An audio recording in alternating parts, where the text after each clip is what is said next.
કેન્દ્ર સરકારના 1 કરોડથી પણ વધારે કર્મચારીઓ અને પેન્શનધારકોના મનમાં અત્યારે બસ 2 જ સવાલ છે. પહેલો, 8મું પગાર પંચ આવશે ક્યારે? અને બીજો, સૌથી મોટો સવાલ કે આ વખતે પગારમાં વધારો થશે કેટલો? તો ચાલો આ આખી ગણતરીને બરાબર સમજીએ. આ એ જ 2 સવાલ છે જે અત્યારે સૌથી વધુ ચર્ચામાં છે અને આજે આપણે આ જ સવાલોના સ્પષ્ટ જવાબ મેળવવાની કોશિશ કરીશું. અહીં વાત ખાલી તારીખોની નથી, પણ એક ગણિતને સમજવાની પણ છે, જેની સીધી અસર દરેકની આર્થિક સ્થિતિ પર પડવાની છે. તો ઠીક છે, ચાલો સૌથી પહેલા એ જ સવાલનો જવાબ શોધીએ જે સૌથી વધારે પૂછાય છે.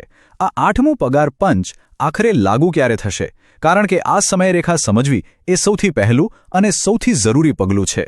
જો આખી ટાઈમલાઈન કંઈક આ રીતે કામ કરે છે.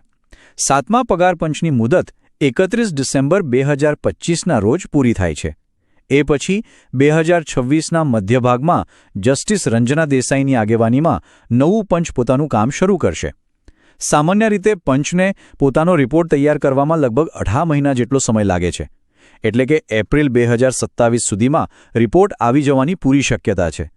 પણ વાત અહીં પૂરી નથી થતી. રિપોર્ટ આવ્યા પછી સરકાર તેની સમીક્ષા કરે છે અને તેને લાગુ કરવામાં થોડો સમય લે છે. એટલે મોટાભાગના નિષ્ણાતોનું માનવું છે કે નવું પગાર પંચ 2028ની શરૂઆતમાં જ લાગુ થઈ શકશે. ચાલો હવે વાત કરીએ એ સવાલની જેના જવાબની બધા રાહ જોઈ રહ્યા છે. પગાર વધશે કેટલો? અને આ વધારા પાછળનું ગણિત શું છે? એ કેવી રીતે કામ કરે છે? તો સાંભળો, આ આખી ગણતરીનો આધાર ફક્ત એક જ શબ્દ પર છે: ફિટમેન્ટ ફેક્ટર. હા, આ એ જ જાદુઈ નંબર છે જે નક્કી કરશે કે પગારમાં કેટલો મોટો ઉછાળો આવવાનો છે. તો ચાલો હવે આ ફિટમેન્ટ ફેક્ટરનું ગણિત સમજીએ. આને સમજવું ખૂબ જ જરૂરી છે, કારણ કે આની સીધી અસર દર મહિનાની આવક પર પડવાની છે. એકદમ સાદી ભાષામાં કહીએ તો ફિટમેન્ટ ફેક્ટર એક મલ્ટીપ્લાયર છે. એટલે કે એક એવો આંકડો જેનાથી હાલના બેઝિક પગારને ગુણવામાં આવે છે અને બસ નવો બેઝિક પગાર તૈયાર.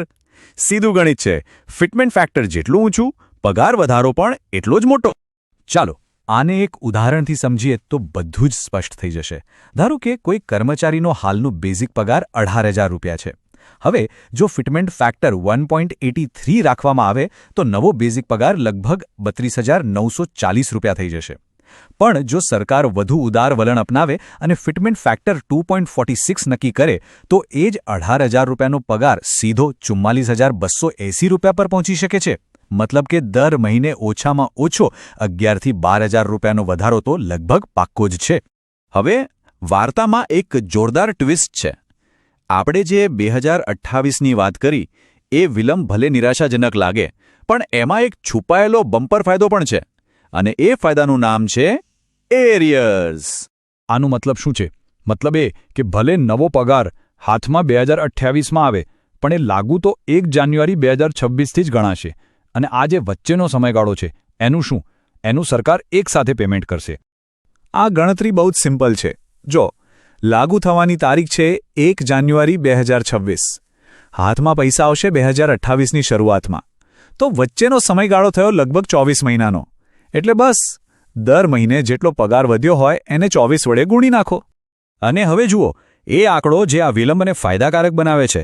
જો દર મહિને લગભગ 11,900 રૂપિયાનો વધારો થાય તો 24 મહિનાનું એરિયર્સ સીધું લગભગ 2,85,000 રૂપિયાથી પણ વધુ થાય છે.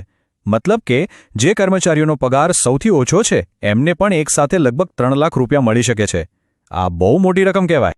સારું, તો વાત ખાલી પગાર વધારા અને એરિયર્સની નથી.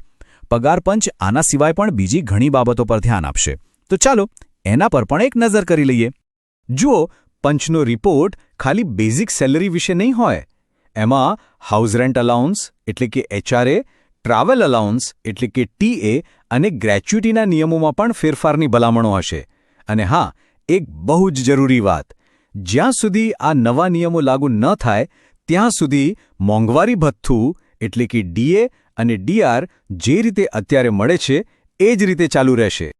તો હવે આખી વાતનો સાર એ છે કે શું વધુ સારું છે? 2026માં તરત જ પગાર વધારો મળી જાય કે પછી થોડી ધીરજ રાખીને 2028માં એકસાથે બમ્પર એરિયર્સની રકમ મળે? એક વાત તો છે, આ રાહ જોવાનું ફળ કદાચ મીઠું તો છે જ, પણ આર્થિક રીતે ઘણું મોટું પણ સાબિત થઈ શકે છે. આ એક એવો સવાલ છે જેના પર આવનારા દિવસોમાં ઘણી ચર્ચા થવાની છે.